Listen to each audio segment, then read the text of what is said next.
Xornada intensa para os equipos da terceira federación.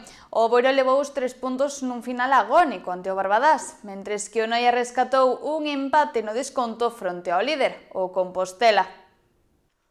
O Boiro desprazouse para enfrontarse ao Barbadás pecha cancelas da clasificación nun encontro moi igualado que chegou ao descanso sen goles tras unha primeira metade sen apenas ocasións claras.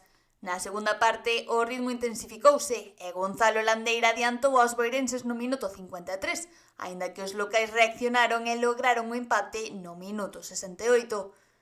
Cando todo facía indicar un reparto de puntos, o Boiro atopou o gol da vitoria no minuto 89, levando os 3 puntos cun 1-2 no marcador que o sitúa na novena posición con 39 puntos.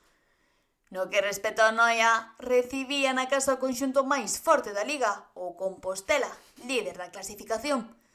Non foi un partido sinxelo xa que ambos os equipos mantiveron unha presión constante e unha defensa moi adiantada, o que dificultou a chegada dos goles. Xa preto do final do encontro e cando parecía que o marcador non se movería, produciuse unha xogada decisiva, un penalti a favor do Compostela que lles permitiu adiantarse. Porén, no tempo de desconto, o Noia logrou igualar o marcador grazas a outro penalti.